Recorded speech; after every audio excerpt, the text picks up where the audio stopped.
Hello everybody, as you can tell we're on a 158 Express Sprinter, the Scotrail 158 Express Sprinter, where we will be doing the review of the 158 Express Sprinter. So let's get on with it. The Class 158 Express Sprinters were built between 1989 and 1992 by British Rail Engineering Limited at the Derby Lithchurch Lane Works. A total of 182 units were built, with 152 still being in service as Class 158s, as 30 units were reclassified as 159 Southwestern Sprinters. They are part of the Sprinter family of DMUs, and were the last to be built for this type of train. During the early 90s, British Railway built a separate order of 6 3-car units for the State Railway of Thailand, which are based on the 158 Express Sprinters, these Thailand Sprinters being known as the ASR class. In today's world, the 158s are still fairly dominant over the National Rail network, and are managed by East Midlands Railway, Great Western Railway, Northern Trains, Scotrail, South Western Railway, and Transport for Wales.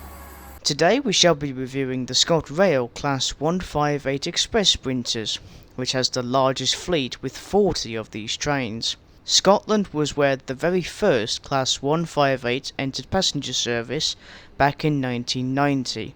32 years on, and they are still pretty dominant over the non-electrified lines around the eastern part of Scotland, the far north, as well as Glasgow and Edinburgh. So now that we've covered the history of the 158 Express Sprinters, let us take a look at the exterior and the interior of the Scotrail Express Sprinters. The exterior consists of the Scotrail Saltire livery, first introduced back in 2012, I think. Probably 2012. If not, do correct me in the chat. Overall, a basic livery, with the Scottish flag being shown at either ends of each train, which is a nice feature. What's better is that the blue is very similar to the TARDIS from Doctor Who, which is fantastic. On board now, the interior of the 158 is why most train spotters prefer the 158 and 159s to the other members of the Sprinter family, as these express sprinters are quieter, more comfortable and faster trains. The onboard facilities include bins, bicycle spaces, wheelchair spaces, dark matrix screens, heavy luggage racks, overhead luggage racks, mini folding tables, big tables, a fully accessible toilet, air conditioning, onboard Wi-Fi, and plug sockets so you can charge your phone or laptop with. The seating arrangement for Scotrail's Class 158s is of a 2x2 configuration.